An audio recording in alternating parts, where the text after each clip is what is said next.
Hi, I'm Trey Mayo, Fire Chief for the City of Rocky Mount. Thank you for joining us on this edition of Hot Topics.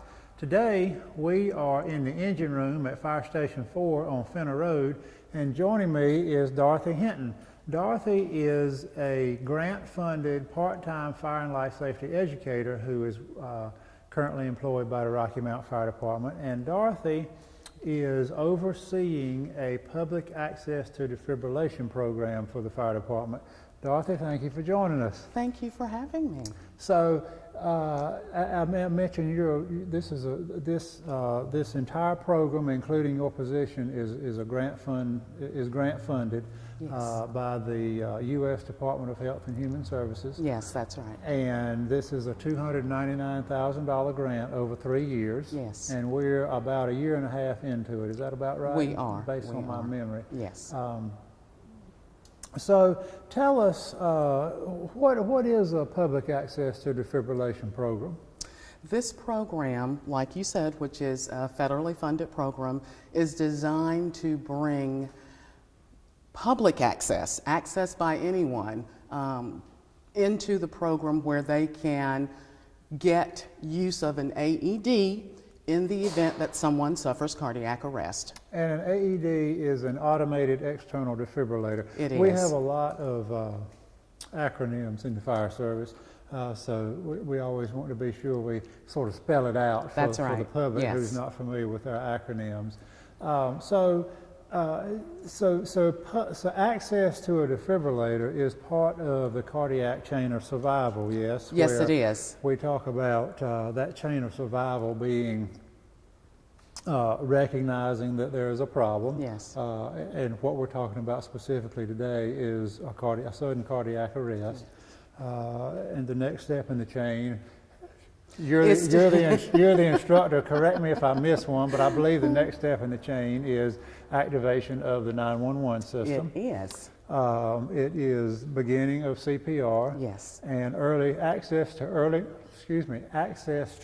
defibrillation. Right. So that is the intent of this program, is to place about, how many are we going to end up placing? We're going to place about between 100 and 120 of these units throughout the surrounding areas of Rocky Mount, the city of Rocky Mount. So we'll place, like you said, 100, 120 of these AEDs, the automated external defibrillators, in public places around the city of Rocky Mount, where large numbers of people may gather at a specific time or at one time. Yes. Right. So that kind of leads into sort of one of the questions I wanted to ask you. Kind of, what are our target entities, if you will? Where are we looking to place these devices? We would love to have our area businesses, and that includes hotels, restaurants, shopping venues, grocery stores, anything retail, communities, community centers, any place where large numbers of people may gather at one time. Schools, there are a lot of events that happen at schools where there can be large numbers of people at one event. Example, a football game, a basketball game, they tend to draw large crowds of people. Right. So those are the areas that we want to target. So sort of a focus on assembly size occupancies, or Yes. an occupancy that would draw an assembly size crowd. Yes. Places that are easy to get in and out of. Right. Places that are open for extended hours. Yes. Because we've had a number of requests from churches. We have. And we have some large churches in Rocky Mount. We do, yes. And we love the churches. We do. But churches, they draw sometimes large crowds, Right. but on very limited hours. The hours are So it's not that we've said, no, church, you can't have an AED through this program, but they are sort of at the bottom of the priority list. Right. Because they are open on such limited hours. So we're looking places that are open 24 hours. Yes. If I didn't mention that already, I know we have a couple of 24-hour grocery stores, Yes. convenience stores. places like that. Yes, and certainly the hotels as well. Hotels, Yes. good point, because 80%, I happen to know, 80% approximately of all cardiac arrests that occur in the United States annually happen where? In a private residence. In a residential Yes. setting. So it's, we can't unfortunately afford to put an AED in everybody's house, but we can put them in hotels where Yes. there is a large number of people living in a residential setting. Not that people live in hotels, but that is considered a residential occupancy. That's right. And that is where sudden cardiac arrest most often occurs. Right. So tell us, the public is quite aware because they watch medical programs and ER dramas and that sort of thing on TV. So they've seen people, I'm gonna call it get their heart shot, and a lot of times it's made dramatic on TV, and they grease the paddles up, and they put them on somebody and they give them a shock. Yes. And that's an actual device. It is. That's a device on the scale of what a paramedic would carry. Right. This is made for the layperson. It's made for the So tell us layperson. about this layperson designed semi-automated, and it's not semi-automated. This is a fully automated Right. external defibrillator. Right. This is an electronic device which, when it's used, it's a simple machine to use because, for one, it talks to you. So it instructs you, it guides you along as to exactly what you need to do when you're using this machine. Okay. And it has pads that are attached to the machine that, when they are placed on the individual, the victim, it will read the rhythm of the individual's heart to see if it's necessary to provide a shock to the individual when they are in cardiac arrest. Okay. Or maybe in cardiac arrest. So I think I'm correct that this machine will shock 2 cardiac rhythms Yes. that are often, not always, but when somebody presents with sudden cardiac arrest, Right. these are 2 rhythms that we often see. Again, not every time, Right. but a lot of the times we see atrial fibrillation Yes. and ventricular Right. tachycardia. Yes. So tell us, and I know you're not a doctor, you're not a cardiologist. Tell us what happens in ventricular fibrillation. What happens in VF? Did I we'll say atrial fibrillation You earlier? did, you did. I think I did, and I was incorrect. Ventricular These fibrillation. are both ventricular rhythms that the AED shocks, and I apologize for that error. What happens is someone may, let's say an individual is at the mall, we'll use the mall as an example, and someone collapses in front of a person. So we know the person, they collapse, that's immediately, just suddenly collapse, they fall out. They are going to be unconscious or non-responsive as well. There will not be you may not be able to get a pulse and any blood pressure on this victim. Now they are a victim, and so what the individual wants to do, as you said, we stated, call 911. Okay, so they've identified there's a problem. Yes, we there have is a somebody problem. there who's unconscious. Yes. People typically are not supposed to be unconscious, so we've identified there's a problem. Right. They've called 911. They have. All right. They can begin hands-only compressions, which is another part of this grant. We would like to get as many of our citizens in Rocky Mount trained in how to do hands-only compressions, as well as how to use the AED to help save lives. All right. And all of this can be done as soon as it's recognized that it's sudden cardiac arrest and 911 has been called. And before the first responders get there, it's going to take them a couple of minutes or so Right. to get there. But all of this can be done in the meantime. Gotcha. Because what we found out is that for every minute that this victim is lying here without any resuscitation, it lessens their chance 10% Of every surviving. minute for surviving. Right. So for every minute that they are lying here unattended, no resuscitation, lessens their chance of survival by 10%. And our guys are fast. Our guys Our are very fire fast. crews are very Yes. fast. But physically, they cannot be in everybody's house, Right. in every restaurant, in every theater, at That's every right. ball game, waiting for somebody to go in sudden cardiac arrest. So, that time between when somebody recognizes there's a problem and our crews arrive on the scene is about 7 minutes. Right. Somebody has to call. The call has to be processed. Yes. Our guys and girls have to be notified. They have to get on the fire truck. They have to drive.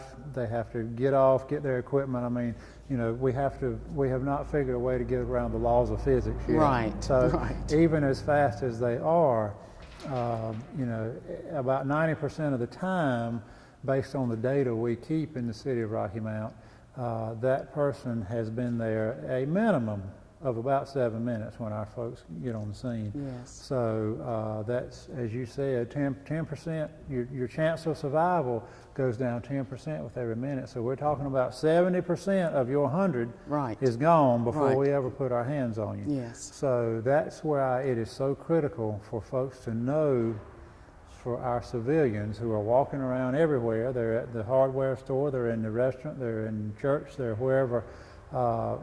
wherever a cardiac arrest may occur, and they can, if they are trained, and the training takes how long? It takes 10, 15 minutes. Not to just very go long at through. all. Not long at all. Given No. the benefit of what you can do for Yes. a family, loved one, friend, maybe somebody you've never seen before and will never see again, but you could administer life-saving care with an investment of 10 or 15 minutes of your 10 time. or 15 minutes of an individual's time. And so it is very critical to have a lot of folks in the community trained Yes. to do compressions only CPR. And tell us when we say compressions only or hands only CPR, what are we talking about? We are talking about compressing in the center of the chest with the heel of one hand with the other hand cupped on top, and really pushing from the shoulder, not with a bended arm because you can't apply the pressure that's needed. Right. And about 2 inches down in the center of the chest, 100 compressions per minute, counting out loud, starting at 1, going to 100, starting over again at 1 and going to another 100. And then if there's an AED on site, get the AED, get it out, get it applied, and let it begin to do its job. Right. Yes. Or you keep doing compressions and Keep send doing somebody to get compressions. the AED Right. if there's somebody there Right. with you. So we kind of move around on this program because this is largely unscripted. So what we've talked about is, the AED's ability to deliver a shock. Yes. We've talked about ventricular tachycardia, ventricular fibrillation Yes. as the two rhythms that this machine will shock, which are two rhythms that are often presented with somebody who has suffered sudden cardiac arrest. So how does the heart is an electrical organ. It fires on electricity. So tell us, what does this machine do to fix the ventricular fibrillation or ventricular tachycardia? What it does is, if it's detected that there is a need for a shock, it's when the pads are applied to the individual, it's checking the rhythm of the heart, and if the heart rhythm is chaotic, it's not normal. Right. It's not what we call non-perfusing. Right. The heart is not beating Right. in a manner that it can adequately pump blood through the body. Yes. And so if it detects that it's non-perfusing, it will advise the layperson using this machine to deliver a shock, and it tells you exactly what to do. It will walk you through each step and how to do it. Okay. So if a person presented, let's use ventricular fibrillation for example, if you were to be able to see their heart while it was in ventricular fibrillation, a non-perfusing rhythm, it would look like very similar to a bowl of Jell-O. It is just quivering. That's yes. right. It is a quivering, right? So what this AED does, although if you look on it, it is marketed as heart start. Yes. That is not what this machine does. No. It should say heart stop. Heart stop. That's right. Well, they couldn't sell very many of them. Right. If it said heart stop on here. But this is actually what a defibrillator does, is it overwhelms the heart's electrical system Yes. with an external shock. And the intent is for when the heart says, whoa, you know, something has just really gotten my attention. Right. When the body's own electrical system starts back over beating the heart, Right. or telling the heart to beat, our hope is that it starts back beating in a perfusing rhythm. Right. It may not be what we call a normal sinus rhythm, which is Right. what most folks walking around are presenting with, but it will at least be a rhythm that is good enough that the heart is delivering sufficient blood throughout the body, especially to the brain and the organs. And the organs, yes. Other organs, yes. Right. So that's the way this device works, is it stops the heart cold, and when the heart starts beating back, we hope that it starts beating back in a perfusing rhythm. Perfusing rhythm, Right. exactly. So let's talk about one of the things we have run up against in trying to place these units around the city of Rocky Mount is entities, and I'm talking about, we have the most problem with corporate entities where Yes. they have their own legal department. They are a little bit timid about taking these because they think they're assuming some liability Right. if this machine were to be improperly used. Can you fool this machine? No.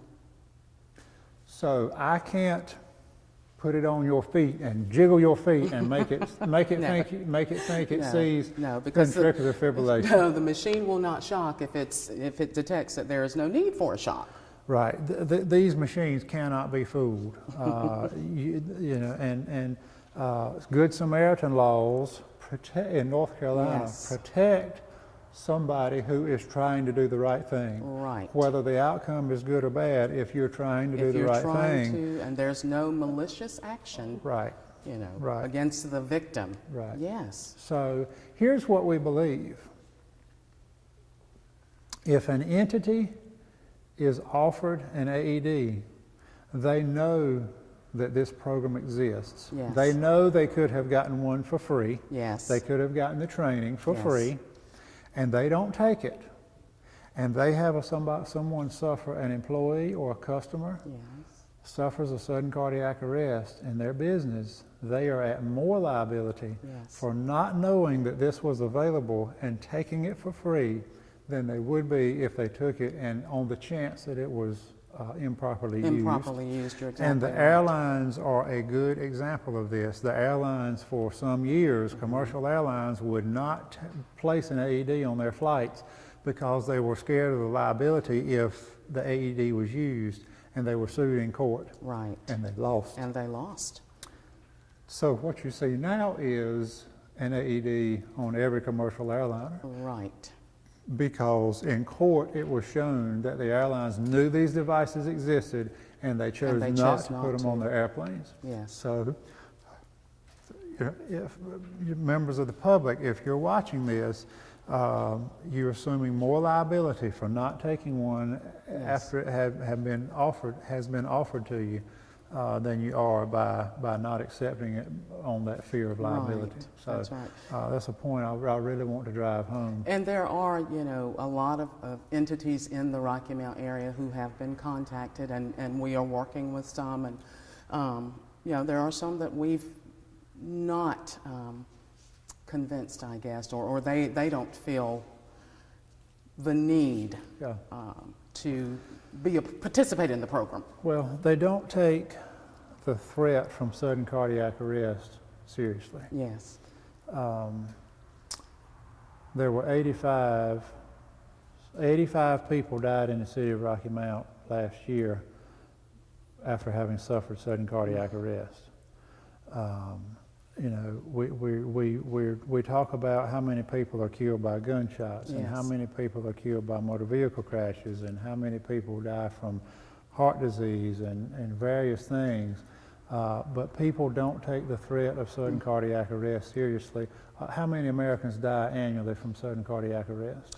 Annually, I believe I know in North Carolina, well, survival, let me just talk about that for a second. The survival rate when someone suffers cardiac arrest in North Carolina is maybe 5%. That's about right. Maybe 5%. Nationwide, maybe 8%, 9%. Some areas of the country are attacking this issue more vigorously than other areas, and so they have higher results. Right. But over a year's time, there are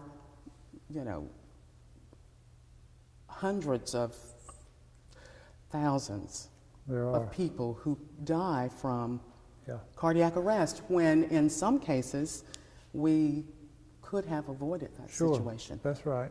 The last time I looked, there were about 300,000 people die in the country every year from sudden cardiac arrest. And you're right, depending on what body of literature you look at, somewhere between 3 and 10% is what we see as the survival rate nationally. But where you see those higher rates of survival, they're doing two things. They have a lot of people trained in CPR in that community, and they have a lot of access to automated external defibrillators. Yes. And it's almost always those areas with high survival rates, they are, I feel comfortable in saying always, not almost always, but they are always where there is a solid EMS system, and we have that. Yes, we do.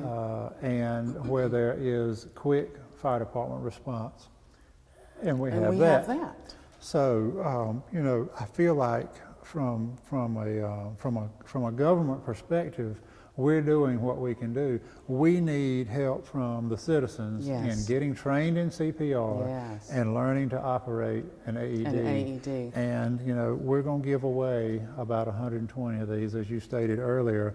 How much are these things? If somebody wasn't a recipient and they wanted to buy one, how much can they buy one for?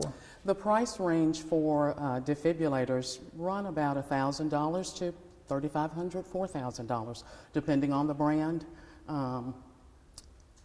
that's purchased or that they're interested in. So $1,000. Let's say $1,000. How long do they last?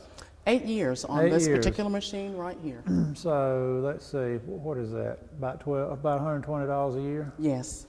$120 a year sounds like cheap insurance to me. It does. It does. For the, it's really difficult. Insurance companies try, but it's difficult to put a price on a human life. Right.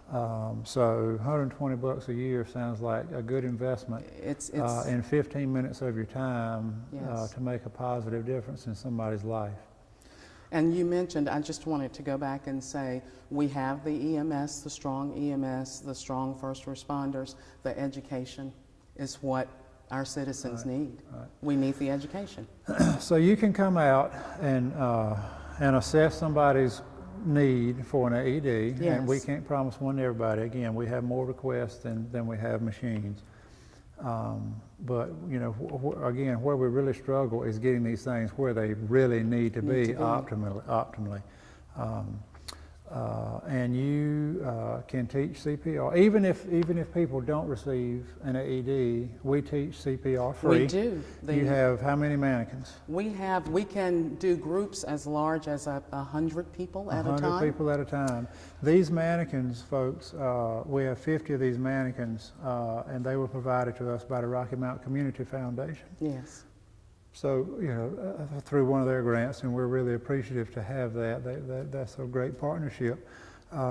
So you come out, you teach CPR. And it's the hands-only compressions. They don't have to put their mouth on. Don't have to do any breathing. Don't do any mouth-to-mouth because studies have shown how critical just circulating the blood, blood is, flow, and there right. is a lot of oxygen retained in the blood. Yes. So if you can do CPR for the 5 to 7.5 minutes that it takes for the fire department to arrive on the scene, that's all we need you to do is 5 to 7.5 minutes of compressions. And it's hard work. It is hard work. But you'll teach that free of charge. Yes. On whomever's schedule. Right. If it's a Sunday school class who wants to Yes. come in early on Sunday morning, or Yes. stay after church, or On Wednesday nights, if they want to do fraternities, Yes. Social groups, civic Absolutely. organizations, etc. Absolutely. Businesses, Yes. whomever, you'll teach day or night, I will. all days of the I week. will. On the weekends, That's right. anytime, I That's will. right. You've I been will very be there. accommodating with your schedule, and we and the citizens really appreciate that. So I think we have covered the bulk of what we wanted to talk about today. How about for those who are interested in getting free CPR instruction, who are interested in having their qualifications to receive a free AED assessed? Yes. How do they get in touch with you? They can contact me, Dorothy Hinton. I'm at the Rocky Mount Fire Department, and my number is 972-1384. Now, they can also go to our website, rockymountfire.org. Okay. And when they go to the website, middle of the way the screen, there is a box that says public education. Mm-hmm. So in that box, you can click on that, and it will bring up all of the public education that the fire department does. And they can make a request through that on the website as well. Gotcha. Yes. So rockymountfire.org, Yes. you can make a request, or by calling 972-1384, 972-1384, and that rings directly at Dorothy's desk. And again, she's a part-time employee, so she may not call you back that day because she doesn't work every day, but over the course of 2 or 3 days, she will call you back. And you can get free CPR instruction for you, your civic group, your club, ball team, church group, Sunday school class, it doesn't matter. Anyone. We don't discriminate on that basis. We can't give everybody an AED, but we certainly will assess, Dorothy will assess your qualifications to receive one based on hours of operation, how many employees, customers, etc. you have in your business. It's just a great program. This is about a $300,000 project. And we're very fortunate to have received this grant. This is in a partnership with the International City County Managers Association, funded by the U.S. Department of Health and Human Services. We really look forward to being able to track over the next few years an improvement in the cardiac arrest save rate in the city of Rocky Mount. So help us out, folks. Get in touch with Dorothy, 972-1384, rockymountfire.org. Get assessed for whether or not you would be a good recipient for a free automated external defibrillator and AED, and whether you get one or not, you need to call and make sure you, your group, your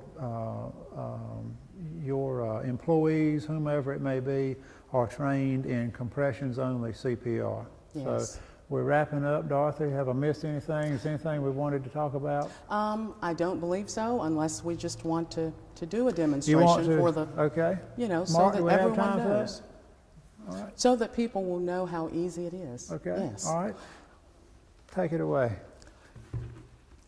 All of the units that you're going to see placed in the city of Rocky Mount will be in a red case, of course. Like the chief says, there's call 911, and it really should not say Heart Start, but it is a Heart Start machine, and they are a Philips brand. It's the brand that we will be placing. But inside this case is the machine.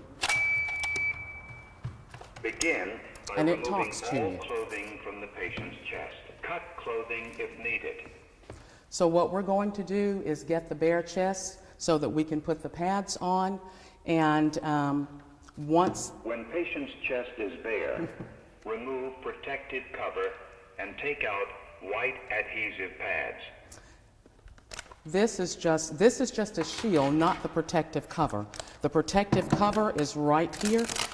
When patient's chest is bare, That's the protective remove cover. protective cover and take out white. Look carefully at the Here pictures are the on pads. the white adhesive pads.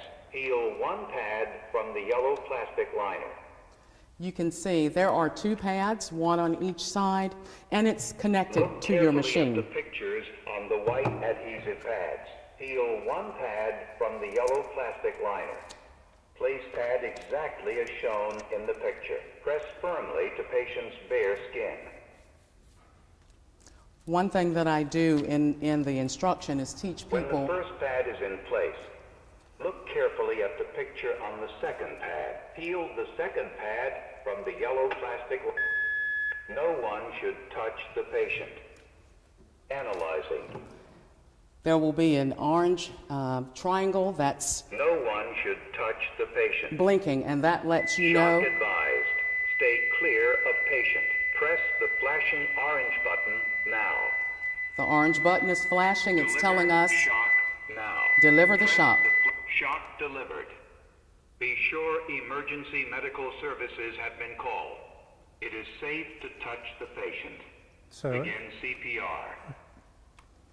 I was And going to that's say, all at this that it point, is. we would go back to compression. Yes. And the machine prompts you to do that. Yes, it does. It's really interesting how smart these machines are. You know, it knew what you were doing. Yes. Yes. And what I was going to say just a second ago, when I do the hands-only compressions training, I try to make it as simple for people as possible. So I just say, pads go upper right, lower left. That's simple and easy to remember. And that's the patient's Upper right, right. Yeah. Yes, the patient's upper right, lower left. Simple.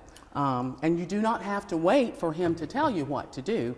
And it's my hope that once people go through this training, they're going to automatically know. Sure, they'll stay Yes. ahead of the machine. Right. But if they don't, or if they haven't been through the training, again, this machine has sensors built into it.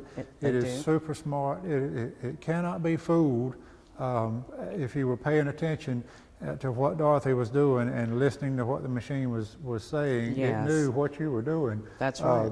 When you pulled the pads out, when you placed, you know, it knew you had one pad on but not the other. That's right. When you put the second pad on, it knew that it was on there, and it immediately starts analyzing the patient. If it sees that there is a shock indicated, then it tells you don't touch the patient. Yes. I'm charging up to deliver a shock, and when it's charged up, it tells you to make sure nobody's touching the patient. And you go ahead and press the button to deliver the shock. Yes. Super simple, super smart machine. Small, lightweight. The technology's come a long way. I remember when I first got into fire service, an AED was in like a plastic ammo case, and that thing, I think it weighed about 16 pounds. This Wow. thing weighs, a pound and a half, pound, maybe. Yes, maybe 2 pounds, maybe so, 2. Long life, lithium battery. Yes. 8-year service life on the machine. This is really a no-brainer. Nobody's come up with a real good excuse yet as to Right. why they would not Right. take one of these free Want this machines. device. In a lot of cases, provide their own. Yes. Companies that have the resources. So, again, thank you for demonstrating that, Dorothy. You're welcome. 972-1384. Yes. RockyMountFire.org. We appreciate you being on the show today. Thank you, viewer, for joining us, and we'll see you next time on Hot Topics.